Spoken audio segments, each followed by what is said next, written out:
Thank you, John. He ran away before I could hug him.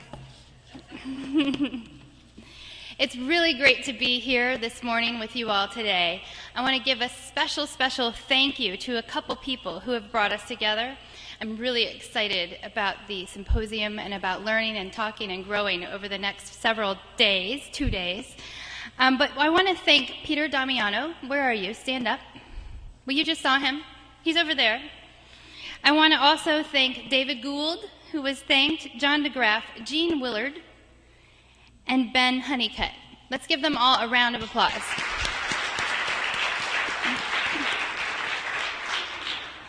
Speaking of bringing us together, I want to just share the very personal reason that brings me here today. 14 years ago, I had a son who is still alive and quite healthy. You will be happy to know as I share this story. But when he was born, he was beautiful, he was glorious, and he was very, very sick. He had a primary immune deficiency that made it very difficult. A cold turned into weeks-long struggles. We had antibiotics every day for over a year. It was something that we weren't expecting in our life to happen. And being raised by a single mom, I knew that I was lucky. I had a husband who could keep a roof over our head. I had to quit my job. That was not expected for me at that time. I had a husband who could keep a roof over our head and who had health insurance that could cover our family. My mom would not have had that. See, it makes me tear up just even thinking about it. When we started MomsRising in May of 2006, people kept saying, "Kristin, you have to share your story." And I kept saying, "No, it makes me cry." So it wasn't until even this year that I actually started sharing the story. But there are so many people in our nation that are unable to weather the storms that happen to everybody with no fault, that happen to everybody because we don't have family economic security policies that allow us to weather these storms. We don't have balanced policies in a new economy. We know we can do better. Right now, 1 in 7 people in our nation are living in poverty. This is an official emergency in my book. 1 in 7 people. Many people are not dodging that bullet. 1 in 7 people is too many people falling through the cracks. It's too many people that are struggling between putting the food on the table and being able to be with their kids. We have a nation with a new economy. We have a nation where now, for the first time in history, 50% of the labor force are women. And we work more hours per year than most any other nation, yet our public policies and our programs relating to the new economy, relating to having mothers and parents in the labor force, have not caught up. We need to be able to have time to care for ourselves, we need to be able to have time to care for our families, and we need to be able to have time to excel in our jobs. Yet we are distinctly out of balance. We know one thing: we can do better. I always like to have people repeat after me after this depressing start. Are you ready? We can do better. Let's hear it. We can do better. You guys are not awake enough. You need more coffee. We can do better. Thank you. You need Gatorade. The key drink would be Gatorade with caffeine. I've been lobbying for this for a long time. A key task ahead of us in doing better is to break down the maternal wall. I'm from MomsRising, so you're not going to get away from here without hearing about motherhood issues just a touch. One of the biggest reasons why mothers and families are struggling right now is because we face a maternal wall. It's a wall which rises along with our lack of family economic security policies, policies like paid sick days, policies like paid family leave, access to affordable early learning, health care, and more. These are policies, as we all know, that many other nations take as a given. I want to show you what the maternal wall looks like. Women without children make 90 cents to a man's dollar. Women with make 73 cents to a man's dollar. Single moms make about 60 cents to a man's dollar. And women of color have an increased wage hit on top of that. This is a big wall. A lot of people say, well, you know what? Maybe it's mom's fault. They're not working hard enough. They're distracted. They're bad workers. I've heard it all. There was a recent study at Cornell University that found that with equal resumes and job experiences, women with kids were hired 100% less of the time than those without. 100.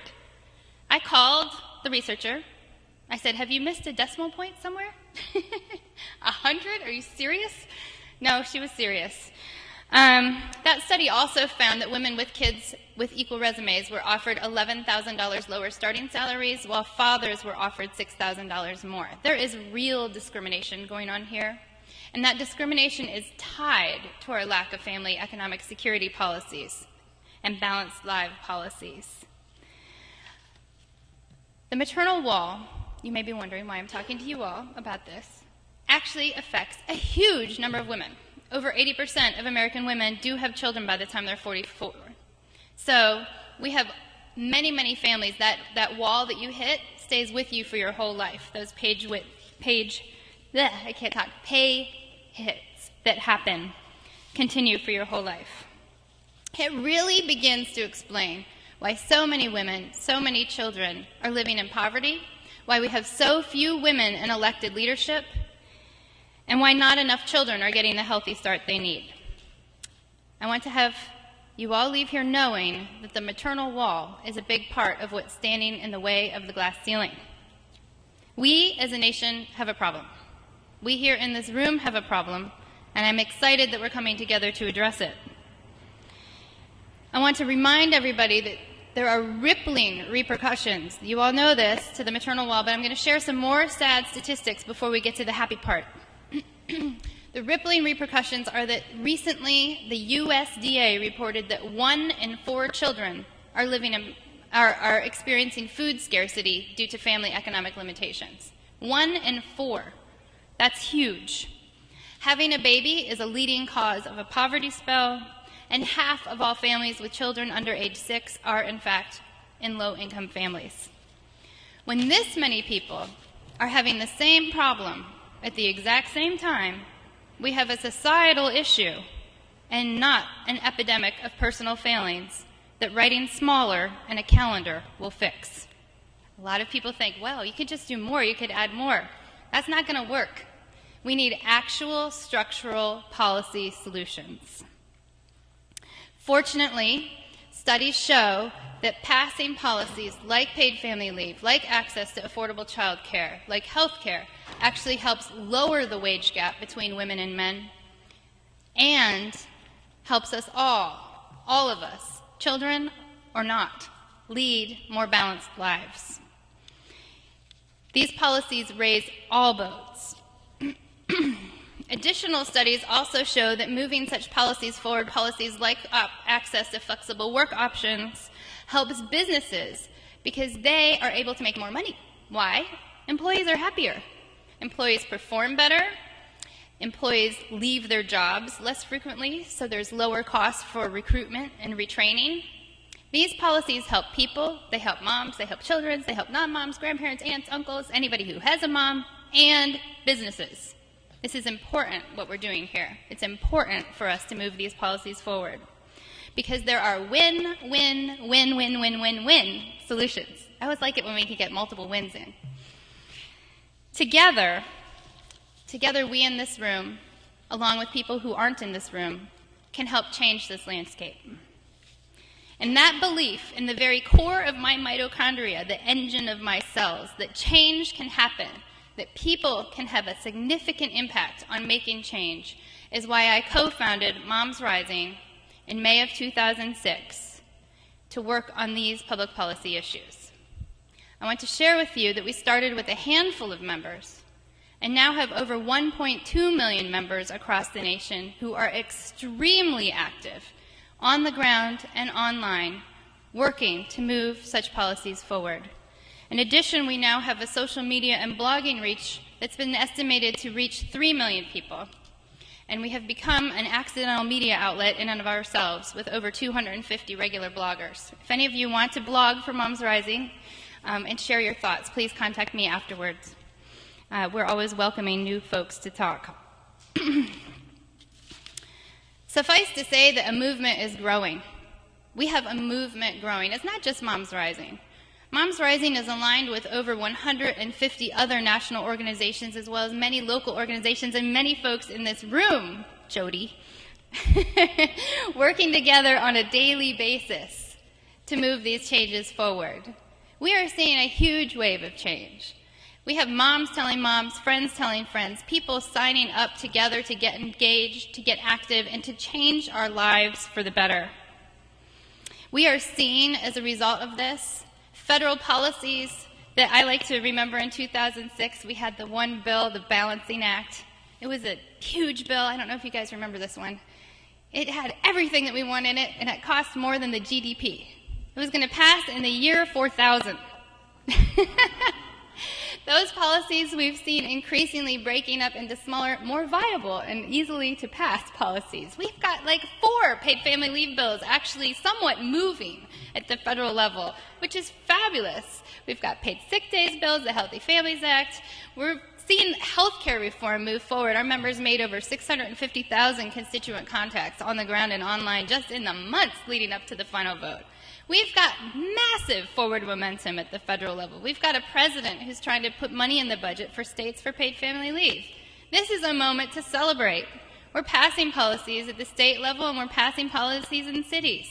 We are moving forward. Our voices, our ideas, and our stories are making a difference. We're not done yet, though. This is an important time to be thinking about how can we do more? How can we work together? Of course, many of the conflicts and solutions that we are facing right now, many of the imbalances between work and family that we experience every day, are centered around the fact that we have a modern economy, a new economy, where women are now in the workforce to stay, mothers are in the workforce to stay, fathers are increasingly caring for their children. My husband right now is caring for mine, thank goodness. But our workplace policies and programs are still catching up. We still have so much to do. I want to take a moment to just think about how our policies are in relation to the rest of the world. We're going to be talking about that. And I want to ask a question. How can it be that over 176 other countries have some form of paid leave for new moms, but we don't? How can it be? I always want to yell to the skies, how? How can it be? We can make this change together.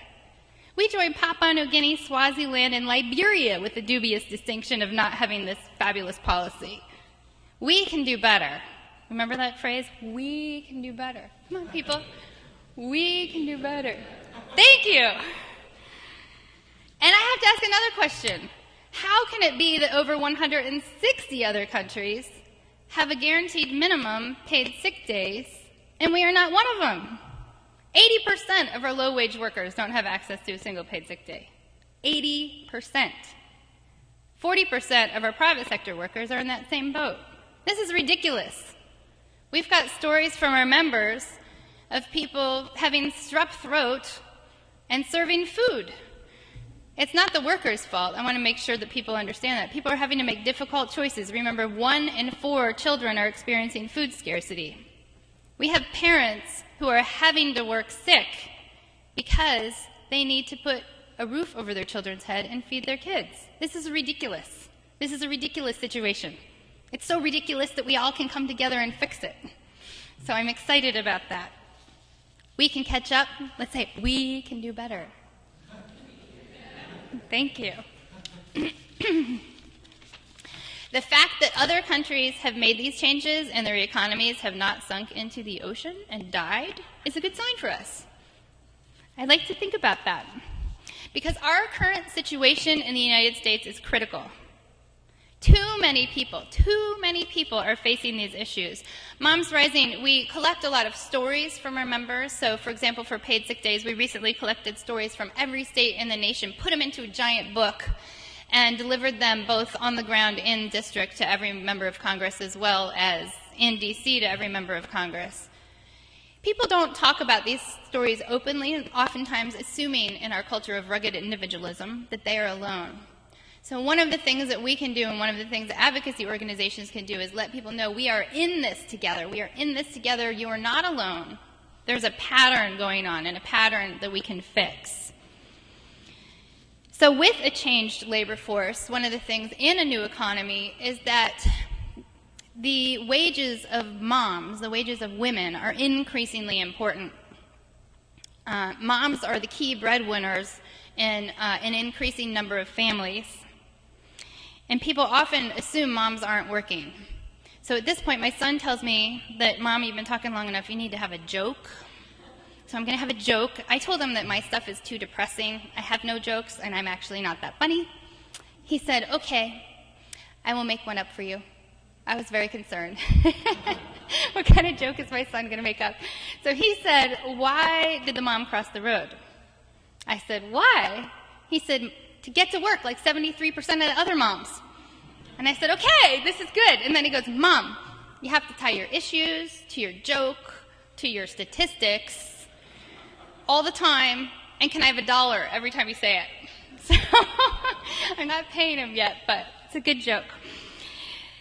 Clearly, I've talked with my kids a little bit too much about my work, that he knows that 73% of moms are the labor force, but we won't go there.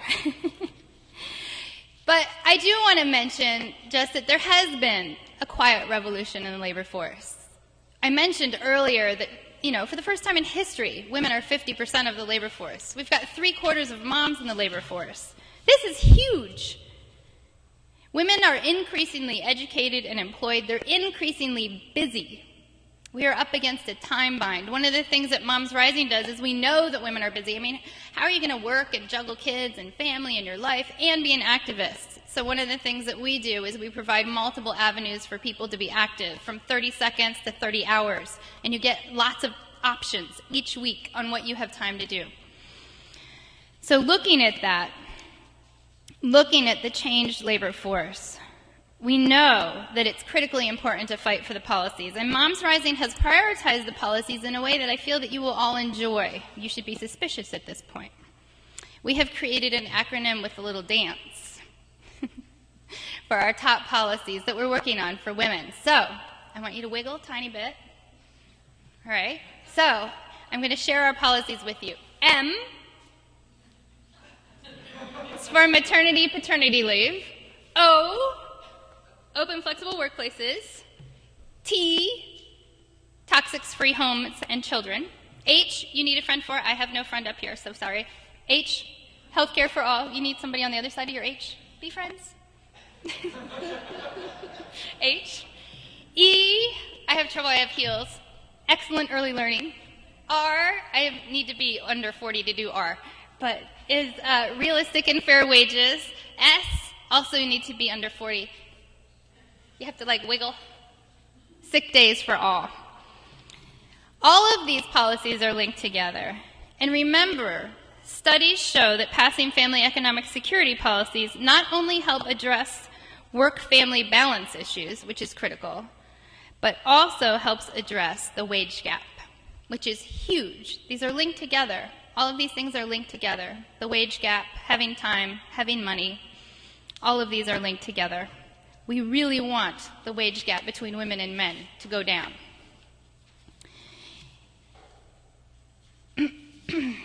It's now time to bring our workforce policies up to date. And now, in this moment in time, we in this room have both a challenge and an opportunity.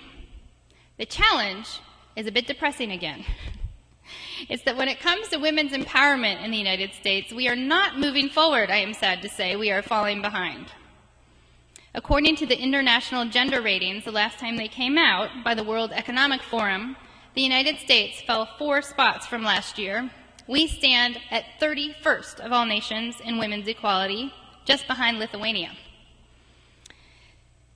One of the reasons that we're falling behind is because of increased maternal mortality, which is actually, not surprisingly, tied with our lack of paid family leave and lack of time to care for children, along with breastfeeding.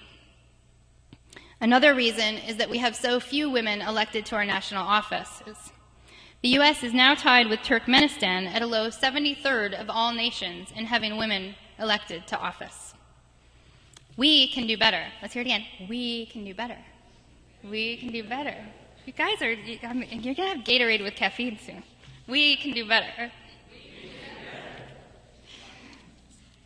The opportunity here is not just with women, but also with men. But the opportunity with women is that now that we are 50% of the labor force, 85% of consumer decisions, and over 50% of the electorate, not to mention 60% of the progressive vote, we have increased power and momentum. We are in a time of change, a time when more people and more voices are being heard, and more people and more voices are understanding what needs to happen for change. People are raising their voices to make a difference. I'm delighted to say that we also did a story collection to celebrate the 6-month anniversary of healthcare reform. And those stories about how health reform was already helping people were used, and I can't even count the number of sources that they were used in. And 7 of our members were selected to be part of the White House Stories presentation team, one of whom shared her story with President Obama on the 6-month anniversary. People in the highest levels want to hear our stories. People at the highest levels want to hear how our lives can be helped. So I want to take a moment to recognize the power of moms, because I am Moms Rising, with a little tiny exercise. Would everyone in this room who is a mom please stand? All right, now this is the important part. Everyone who at any point in their life has ever had a mom, please stand. All right, you got to stand. You've had a mom at some time. So I want to look around briefly and feel the power. Feel the power. Together, we can move mountains. We really can move mountains. So thank you. You kids sit down.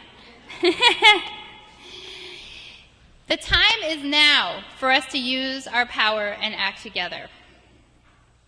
1 in 4 children on the brink of hunger in our nation, and 1 in 7 people living in poverty is an official emergency. And as we come together to talk, to listen, to discuss, to strategize, we can learn more about how we can maximize all of our resources by coming together. And we can learn more about how we can have balanced lives in a new economy. I'm personally very excited about John's idea for an online Best Policies Institute. That would be extremely helpful. Love the idea of a business where we are able to certify businesses. I say we because I'm really excited that somebody else is going to tackle this difficult problem. We would definitely support it at MomsRising. We've looked at how to do that. It's hard. So love that idea. Love the ideas that are coming out. The bottom line is that together now, not only can we make a difference, we must make a difference. Everybody in this room must make a difference. We must be that difference. I want everybody to close their eyes. See, in the morning you get a really, especially for somebody from Seattle, you have to have lots of activity. Close your eyes. And I want you to imagine a nation that you want for your families. Imagine the nation you want for your families, for all families. I want you to imagine a nation where 1 in 4 kids aren't hungry, where having kids doesn't quickly lead to poverty, a nation where you don't have to choose between sacrificing your job, yourself, or your family. One where if you work, your kids have quality, affordable child care that doesn't cost more than going to college.